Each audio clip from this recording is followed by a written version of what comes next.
She was always a caring person. She always cared about the other kids. She never caused us any troubles, ever.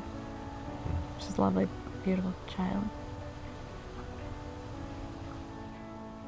I always called her my golden child, golden girl. I always called her my lovely girl. I got very close to her. I wasn't married, I didn't have children, so she kind of became like a second daughter to me. She was bright, extraordinarily intelligent. When she was 4 or 5 years old, you could have an adult conversation with her on the phone. Very, very energetic, very inquisitive. All kids ask the why question, but I think she asked the why question way more than anybody I've ever heard. I'm Michael Spearer. I'm a psychologist. I've been in practice for a little over 40 years. Over the past 4 years, I have focused exclusively on forensic evaluations. She's very unusual. I have probably seen 1,000 people over the course of my career in criminal cases, and I've never seen anyone quite like her. I've never met with anyone who didn't have some explanation for what had happened that was at variance with other information that was available.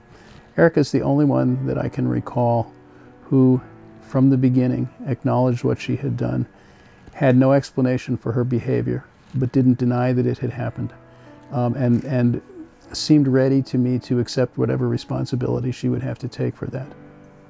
I've been diagnosed with major depressive disorder, which seems surprising because I always understood depression, at least major depression, as can't get out of bed, wants to sleep all day, completely disengages.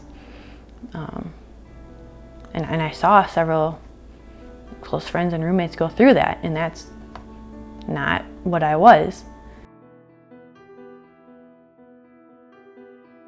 The progress that she's made since the time I evaluated her was noteworthy. She was able to verbalize some of the things that I've been describing that I saw when I evaluated her that she wasn't able to identify at that time. She appears to have made good connections with her therapist. She has an individual therapist with whom she works, and there was a couple therapists who was working with her husband and her. There's always been a lot of pressure on Erica to be stellar because of her intelligence, because she was so successful in school and in really everything she did. A good Christian woman, a good friend. You know, when she was in college at UW-Madison, she was a real leader in the flock, which was the Christian women's group that lived together on campus, and she did that for several years while she was there.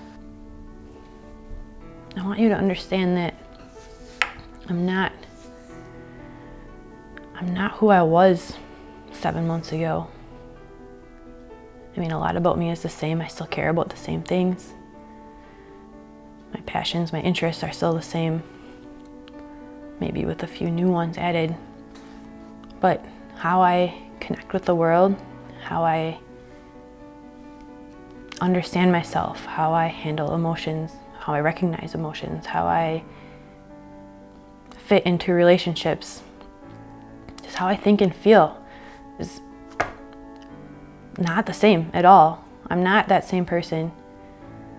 All the ways that I wanted to be, that I wished I could be, that I wished I could feel, I finally can now. I didn't understand what that looked like before. I wanted to be patient and compassionate and all these other things, and I was working hard to be them while I was not feeling that way. But now, with a lot of introspection, therapy, medication, I've read a lot of helpful books recommended by therapists. That's just gotten me to a whole new place. I can actually feel patient and calm. I'm not irritable all the time. I'm not constantly fighting this not feeling good enough, mad at the world thing that's going on inside of me while trying to present as a kind, calm, and patient person.